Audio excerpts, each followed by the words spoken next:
दोनों टीमों की स्ट्रेंथ पर भी बात हो जाए। बात यहाँ पर हो रही है कि पिछली बार जब ये मुकाबला हुआ था वर्ल्ड कप से पहले, तो एक सबसे बड़ा ये था कि पाकिस्तान की बॉलिंग और भारत की बैटिंग, क्योंकि लेगेसी है वकार, यूनुस, आकिब, जावेद, शोएब अख्तर, वसीम भाई और हमारे यहाँ पर बल्लेबाज जितने भी है, सचिन, सहवाग, विराट और इन सब की।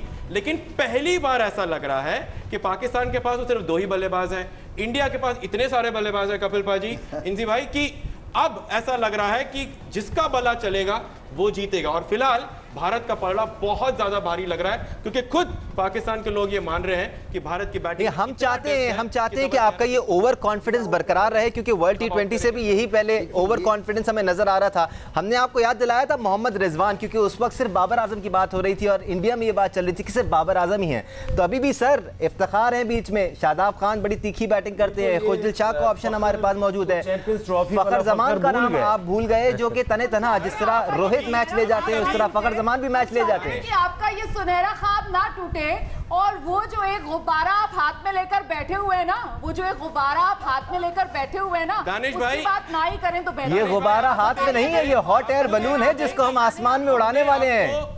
सूर्य कुमार यादव, दीपक हुड्डा, ऋषभ पंत, दिनेश कार्तिक का नाम आपको हमने याद नहीं दिलाया, लेकिन आपको हमें याद दिलाना पड़ रहा है कि आपके पास तो सर आप भी थोड़ी सी बेहतर रिसर्च करके आ जाते तो शायद आप भी याद रखते इफ्तिखार का नाम। एनीवे कोई ऐसा मसला नहीं है, आई एम श्योर कल के बाद आपको इफ्तिखार का नाम भी याद आ जाएगा, आपको शादाब खान का नाम भी याद रहेगा। और ये जो पेस बैटरी की बात हो रही है, तो स्टैट्स इतने भारी हैं उनके सामने बिल्कुल हल्का है।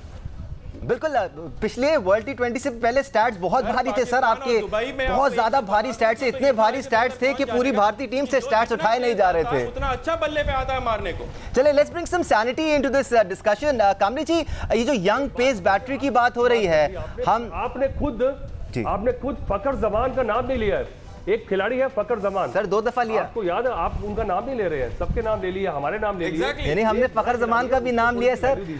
थोड़ा सा दिल और कान खोलकर सुनने की जरूरत है। हमने फखर जमान का भी नाम लिया, हमने इफ्तिखार का नाम भी लिया, हमने शादाब खान का नाम भी लिया, और फिर हमारी जो पेस बैटरी है ना सर, वो आपको बताएगी कि वो क्यों इतनी स्पेशल है। वजह से ना, जो पिछली बार गलती से तुक्का लग गया था, दानिश जो है उस तुक्के की वजह से इस वक्त आसमान पे पहुंचे हुए हैं। नहीं, हम बड़े ग्राउंडेड चल रहे हैं अल्हम्दुलिल्लाह। क्रिकेट का खेल जमीन पर मैदान पर खेला जाएगा दानिश।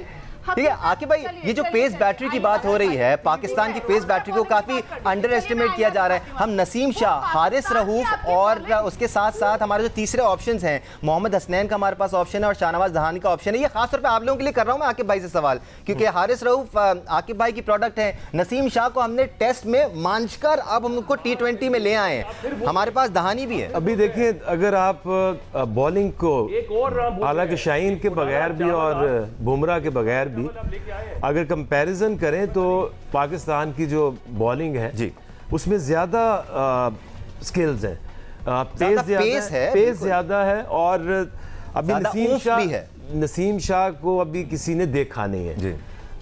वो उसमें एबिलिटी है जो take wickets with a new ball, और जिस तरह से अगर हारिस को नए बॉल से 1 ओवर कम से कम जरूर कराएं, नसीम शाह एंड हारिस रऊफ, वो 150 पे वो सीधी बॉल डालता है, ज़रा सी स्विंग हुई तो वही होगा जैसे विकेटें शाहीन ने तोड़ी थी।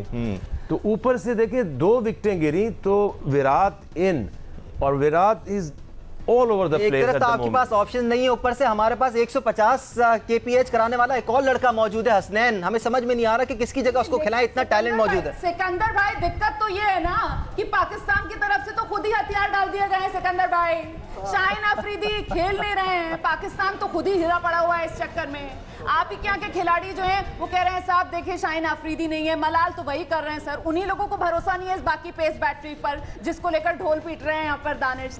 आपके यहाँ के खिलाड़ियों को, आपके यहाँ के लोगों को ही नहीं भरोसा। खुशी है आपको ढोल सुनाई दे रहे हैं वहां तक, इंशाल्लाह कल भी सुनाई देंगे ढोल, और ज्यादा जोर से सुनाई देंगे जब जी सिकू। जो बात थी ना क्या शाहीन की, तो देखे ठीक है, विनोद काबली को नहीं पहचानते हो? अरे विनोद काबली तुमने देखा तो आया मुझे याद, गली से मेरा चांद निकला। वाह वाह वाह, आ गया। हाँ, तो बात दरअसल ये है कि देखिए, जो फैक्ट इज़ अ फैक्ट कि शाहीन आपका बुमराह नहीं है, मैं उसका बड़ा फ़ैन हूँ, शाहीन हमारी तरफ से नहीं है, पेस अटैक फिर भी हमारा बेहतर है। अभी जो नसीम शाह की बात हो रही थी, I totally agree with Aqib वो सरप्राइज पैकेज होगा। मुझे लगता है कि इस दफ़ा आपको नसीम शाह के ख्वाब आएंगे। बगैर किसी शक के आपका स्पिन अटैक बहुत अच्छा है, तो मैच बड़ा अच्छा पड़ना है और हम बहुत हैवीली डिपेंड करेंगे बाबर और रिजवान पर। तो आप लोगों को एहतियात करनी है, अगर उनको शुरू में आपने आउट कर लिया तो आपके लिए बचत है, अदरवाइज़ आप बैठ के फिर मैं आपसे यही कहूँगा कि घबराना नहीं, तुम कहीं हार के अतुल जी ये भी बड़ा स्ट्रेटेजिक स्टेटमेंट है। हम चाहते हैं कि आपको लगे कि पाकिस्तान में सिर्फ बाबर आजम और रिजवान ही हैं।